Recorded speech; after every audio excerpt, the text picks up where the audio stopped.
La route du Rhum pour un amateur, c'est une grande course mythique.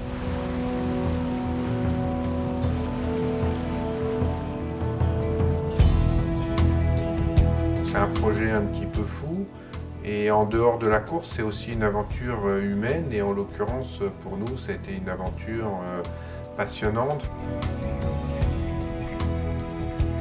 J'ai eu beaucoup d'émotions lors du départ, la semaine précédant le départ à Saint-Malo, dans le bassin Vauban. Mais j'avais pas du tout d'appréhension. Ça m'a même surpris plusieurs fois. Je me connaissais bien en solitaire pour avoir fait 4 fois la course du Figaro. Donc ça m'a beaucoup servi. Et le large, le fait de partir 2 jours, 3 jours ou 10 jours, je m'étais dit simplement que ça serait plus long qu'une étape de Figaro. Le voilà le trimaran de Philippe Laperche, navigateur depuis 25 ans, mais également, et ça n'est pas incompatible, dentiste, notre ami Philippe Laperche. Très beau trimaran, le voilà, Laperche, très belle naissance.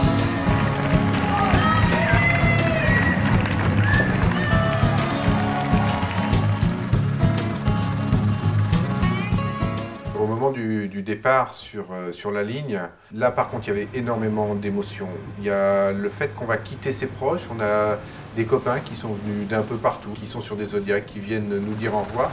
C'est là où on prend un petit peu conscience qu'on va faire quelque chose. Si les gens se déplacent pour venir nous dire au revoir, c'est qu'on ne va pas simplement au boulot comme tous les matins, c'est qu'on part faire quelque chose d'un petit peu différent. Le début de la course, en ce qui me concerne, ça s'est plutôt bien passé. Je suis parti tranquillement sur la ligne, mais rapidement je me suis retrouvé avec mes petits camarades.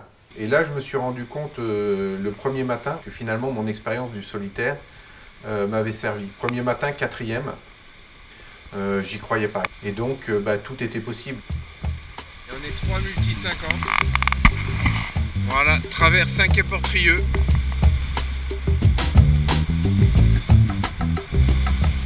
Les jours se sont enchaînés, la météo, on l'avait vraiment bien appréhendée avec Dominique Conin qui faisait le routage et tout se passait comme prévu. Avec un gros avantage, c'est qu'ayant un bateau fiable, solide et marin, je pouvais tout le temps être poigné dans le coin, être à fond.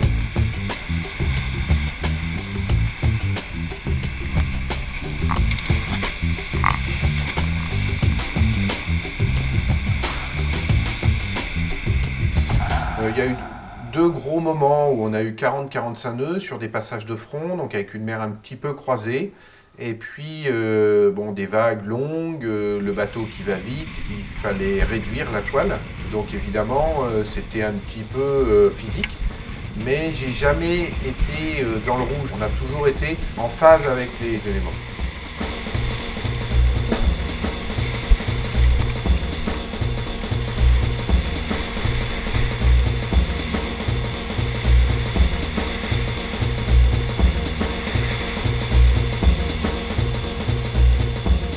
Il y a des grands moments de bonheur quand le bateau glisse, qu'il fait beau, que la mer est belle, que les vagues sont bien ordonnées. On est en course, on sent que tout va bien, qu'on risque pas d'abîmer le bateau, que ça va vite.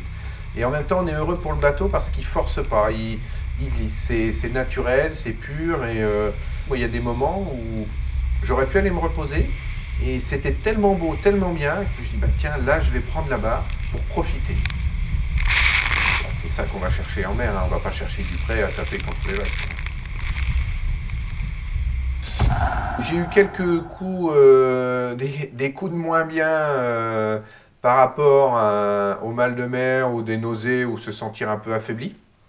Mais ça ne m'a jamais affecté moralement. Donc ça, c'était plutôt au début. Et il y a eu un autre moment où le bateau, justement, allait très bien. Je profitais, mais pas assez vite à mon goût. Et je ne me rapprochais pas suffisamment du but, parce que plus ça allait, moins il y avait de vent.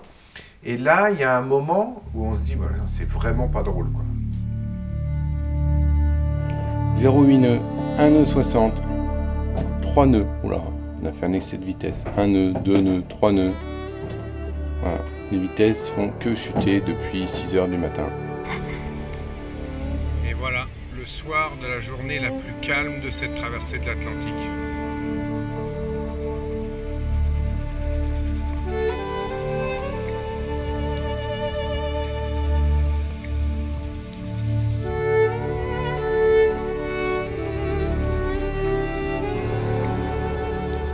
Sur l'arrivée, je sais que Loïc Féquet, Maître Jacques, est passé 3e. Je sais qu'il a un bateau qui est 30 à 40% plus rapide. Donc sur le papier, il y a très peu de chances que je le rattrape. Il pourrait y avoir une avarie, mais on ne lui souhaite pas. Il reste les coups de mistoufle sous le vent de la Guadeloupe. À partir de ce moment-là, là on est à fond, on règle le génaqueur, on glisse bien sur les vagues. Et puis bon, bah là il y avait un peu moins de chance. Loïc touche le vent un tout petit peu avant et lui redécolle, plus léger, plus rapide. Et du coup, il arrive 1 heure et quelques avant à Pointe-à-Pitre.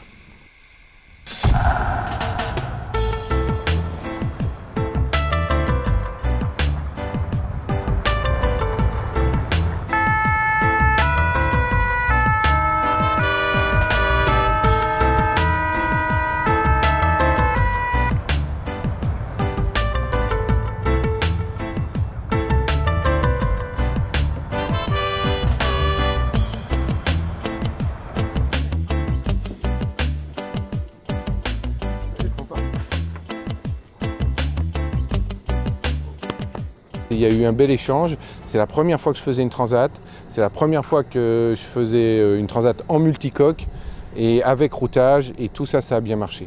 Donc je suis super content.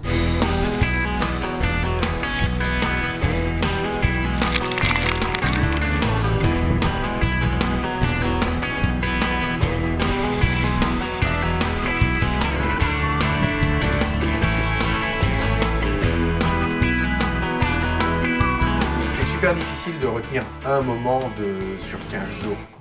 Le plaisir certainement d'avoir glissé en toute liberté, loin de tout, au milieu de l'Atlantique, avec une nature qui était propice à la glisse, au plaisir de naviguer. Me sentir heureux et bien sur l'eau. Eh oui, le plus beau panorama du monde.